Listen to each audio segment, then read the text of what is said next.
You're listening to Crystal Clear English Podcast, Learn English the Crystal Clear Way. And welcome back to the Deep Dive. I'm your host, and really excited to jump into something incredibly practical today. And I'm ready to explore it right alongside you. Today, we're really digging into a core part of everyday communication in English. Small talk. Small talk. Okay, Yes. Let's unpack this. For language learners, it can sometimes feel like, well, just small talk, maybe not worth the effort compared to, say, grammar drills.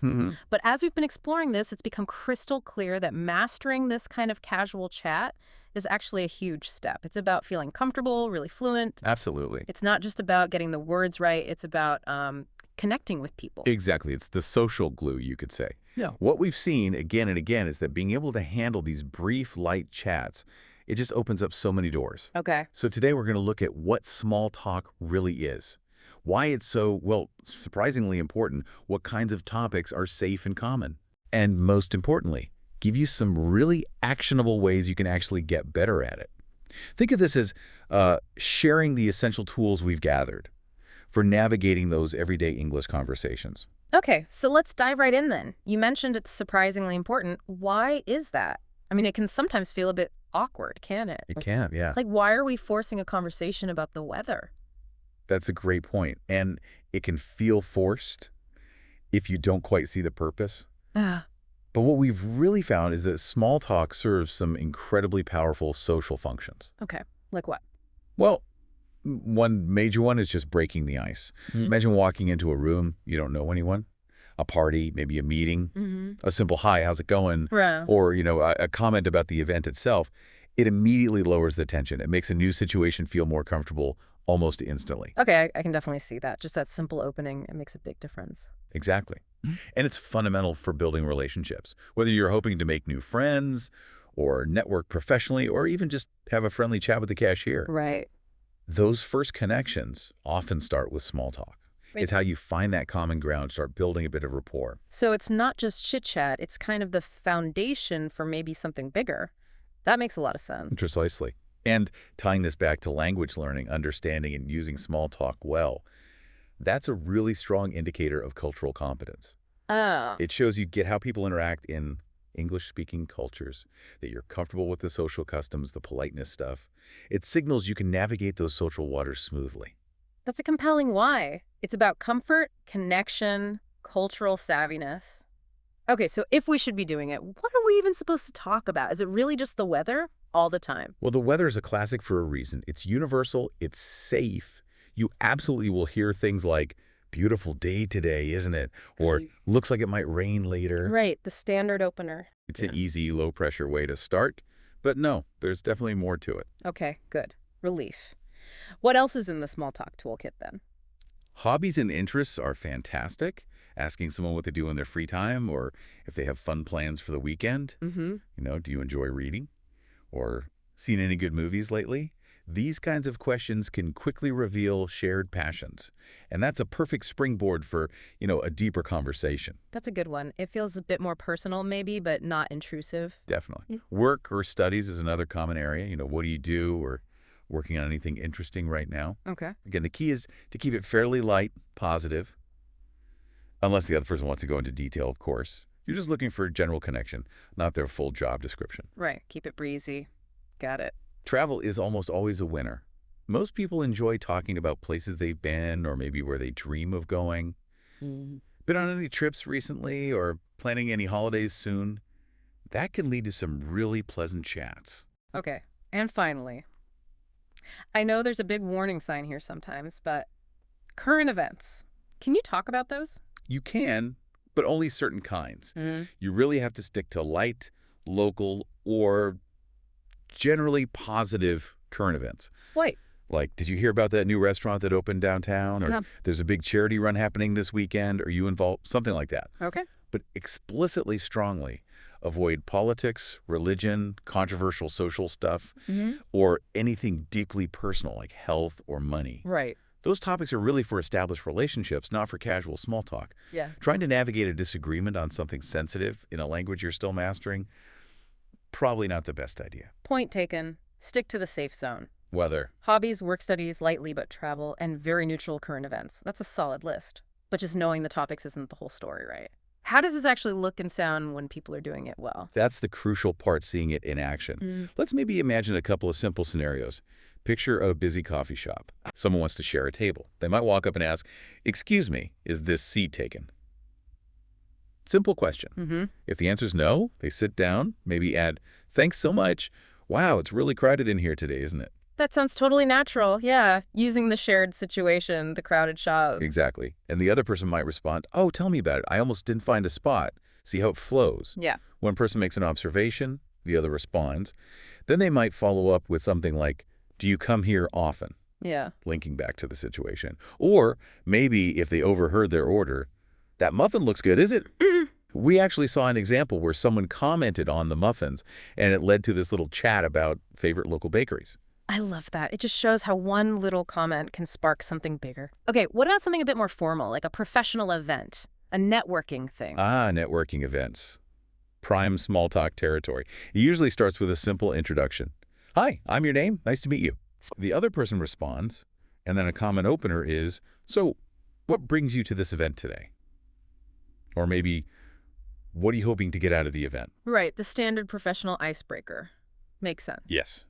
And it works because it invites a response about why they're there, often linked to their work or industry. Okay. Someone might say, "Oh, I'm here to learn more about digital marketing and connect with people in the field." Then you can follow up on that. Oh, You could say, "Oh, you're in digital marketing. How long have you been doing that?" Or, "Are you looking forward to the main speaker?" We observed one conversation where someone asked about the guest speaker, and it led to a short chat about their previous work, actually.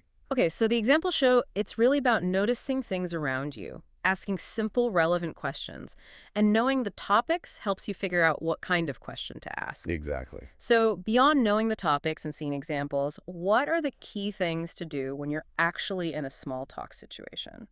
Any essential tips? Definitely. We've identified some key behaviors that really make small talk much smoother.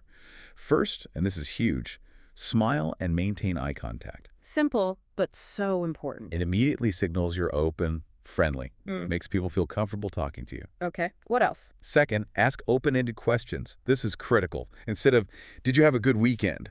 Which, often gets just a yes, thanks. Yeah, conversation killer. Right. Ask, "What did you do last weekend?" This requires a more descriptive answer. It gives you more threads to pull on. It keeps it going. The difference between a dead end and like a pathway. Exactly. Third, listen actively. This means not just hearing the words, but showing you're engaged. How do you show that? Nodding, maintaining that eye contact, giving little verbal cues like, interesting, or wow, and then actually responding to what they said or asking a follow-up question that relates to their point.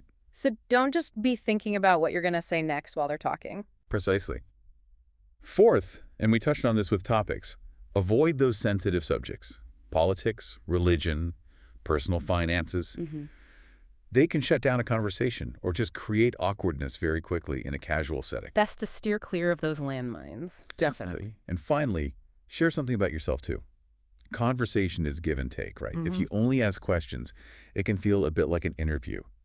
Or worse, an interrogation. Yeah, nobody likes that. So after they answer, maybe share a brief, relevant thought or experience of your own on the same topic. Keep it balanced. Okay, so be friendly, ask good questions, actually listen, avoid the tricky stuff, and contribute your own bit. That's a really clear set of actions. Are there any specific phrases that are particularly helpful, to have ready? Oh, yeah. Having a few stock phrases ready can definitely reduce anxiety. Helps you get started. Yeah. Simple things work best. Like, "How's your day going?" A very common, polite opener. Okay. "What do you like to do for fun?"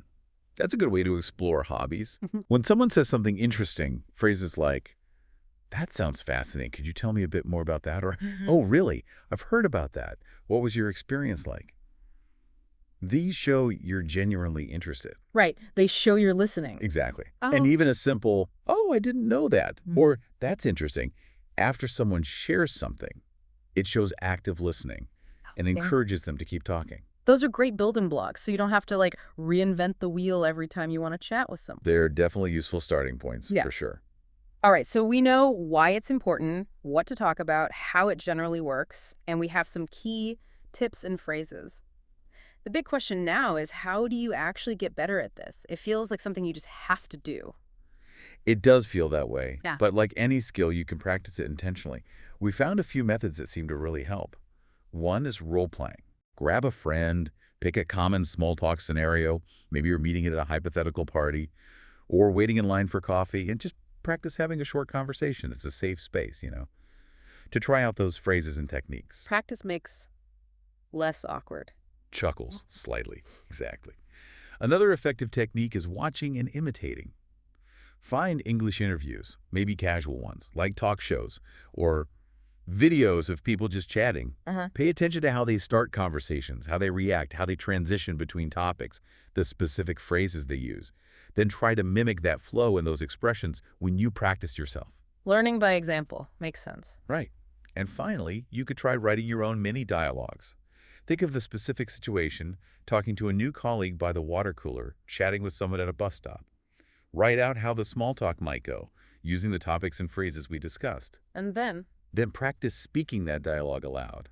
It helps sort of internalize the patterns and builds confidence for the real thing. role-playing, watching and imitating, writing and speaking, those sound like really concrete steps people can take right away. They absolutely are. It's about deliberate practice, but in a low-pressure environment first. Now, we've focused mostly on casual settings, but does small talk ever show up in more, well, formal places, like maybe a job interview? Oh, absolutely. What's really interesting is that small talk definitely plays a role even in seemingly formal situations like job interviews. Really? How? Well, the first few minutes of an interview, they're often kind of dedicated to this. Yeah. The interviewer might ask about your journey to the office or comment on the weather, maybe ask how your weekend was. Oh, yes. I've definitely experienced that. I always thought it was just them being nice, trying to relax you. It is partly that, yeah. Being nice, making you comfortable. But it's also a subtle assessment. Ah. It's an opportunity for you to show your basic communication skills, your friendliness, your ability to interact naturally, even under a bit of pressure. It sets a positive tone before you even get to the serious questions. So it's not just fluff, even in an interview. It's actually a chance to make a good first impression with your social skills. Precisely. It helps establish that human connection before you dive into the heavy stuff. Wow. This has been a really useful exploration. Small talk seems so simple on the surface, but there's clearly a real skill and purpose behind it, especially when you're navigating a new language and culture. It truly is a key skill. Mastering small talk, even just bit by bit, is a massive step towards building confidence and feeling genuinely comfortable in English. It lets you make those connections, navigate everyday interactions more smoothly. This deep dive has given us some fantastic tools. And hey, if you're finding insights like these helpful, make sure you follow and subscribe to the Crystal Clear English podcast channel right now. We love diving deep into practical English skills just like this, bringing you more amazing stuff. Yeah, definitely subscribe. So, thinking about everything we've covered today, here's something to consider. Who is one person you might encounter today, or maybe this week? Could be someone at the store, a colleague, a neighbor. Where could you try just one simple small talk phrase, just one opening? How might that small interaction change your day, or maybe even theirs? Something to think about. Thank you for listening to the Crystal Clear English podcast. Learning another language is like becoming another person.